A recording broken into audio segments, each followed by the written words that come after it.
So what we did, we removed everything, cleaned it out real quick. As you can see, the blade is custom by me. So check it out. The most thing that people struggle with is this spring.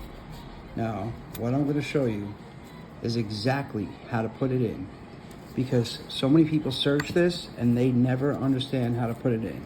So what I'm going to do is I'm going to grab the spring. I'm wearing black gloves so you can see exactly what is going on. So here is the piece where it rests on, and there's this way and this way. So you're going to want to put it facing this way with the square piece facing outward, meaning the square piece facing like this. So towards the clipper, towards the handle.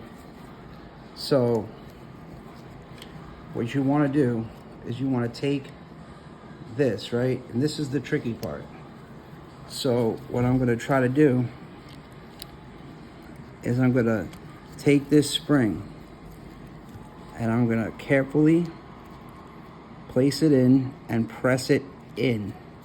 So see, I'm pressing it. I'm going to put it like that, and then you have to press this down so it goes over that lip.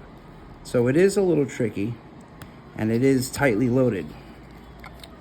So what you could do is you could push this back a little bit. You don't want to go too crazy, just a little bit, and then press that bail right, no, not under, never under. I'm gonna press that bail over this piece. See how it's almost coming in? Then you shimmy the arms, and then you take the screwdriver and just check it, make sure it's square in there. Now, you see how I press that in? So from there, the lever's off, the cam, everything. So your next order of business would be that thing. So the whole side on the whole side. So you slide that in, right? Then you're gonna press that up just a little bit. You're gonna let that go right in. You wanna have that piece that comes off the lever right into the hole. Then you just tighten it nice and slow with your thumb pressure, holding the lever and, well, not more or less the bracket. So you don't want to really go crazy. You just want to get it just snug. See? You can hear it's nice and clicky, nice and smooth. Then what I'll do is I'll press the spring down, make sure we're even in there, and check everything out. Everything's cool. So we'll put the blade into the hole, the blade into the hole. Now this is the spring-loaded blade. So now what we'll do is, I'm not going to worry about the gapping because I just want to get the blade on. So I'll hold this and simultaneously I'll press that down my thumb, take my two fingers, pull that, hold that. Then while that's going, I'm going to press like that. See how I switched it up? So now I'm going to put one screw in and I'm going to hold it. I'm not going to move. I'm going to just hold.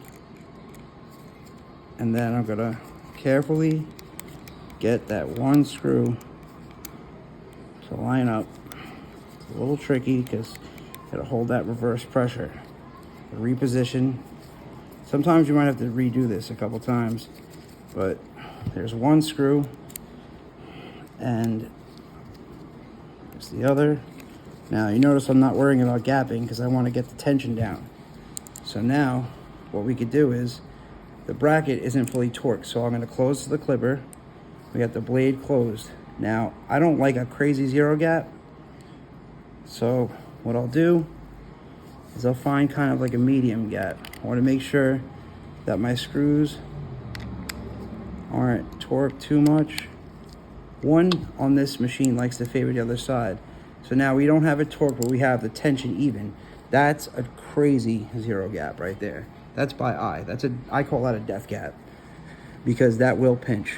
So what I like to do is just move it slightly up, and for some reason this clipper likes to be center.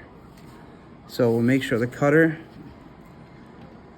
and the blade, push it, and I like it just like that. So I like it because I like it safe for everyone. So I'll see how I just tension it.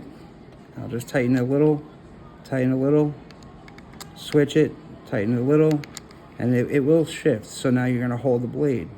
Tighten it a little, tighten a little, tighten a little. Now that should be good. So see how the gap ended up coming pretty much perfect.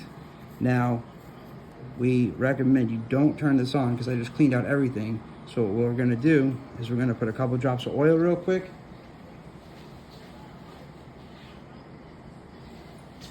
I'll show you exactly how I oil it.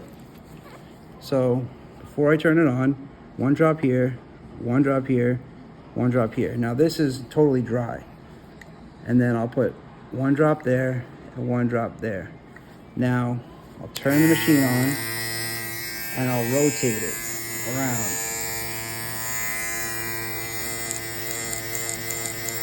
It sounds really smooth. And this is just, sometimes you might want to put just a couple more drops in just to help it smoothen out. But this is literally its initial oil from being fully cleaned off. So now if you want to feel like a different change, so what I'll do is I'll tension the lever just a little bit because I don't want to overdo it. And see how that can actually affect the sound.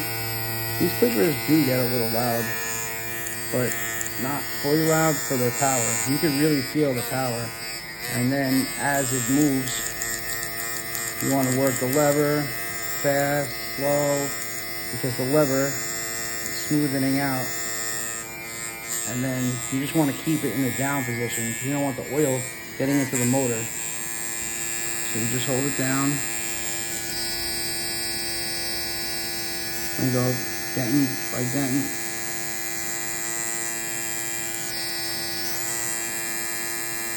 Let them run for a minute or so. Then you just take a paper towel, wipe up the excess oil, and you're finished. That's how you do it.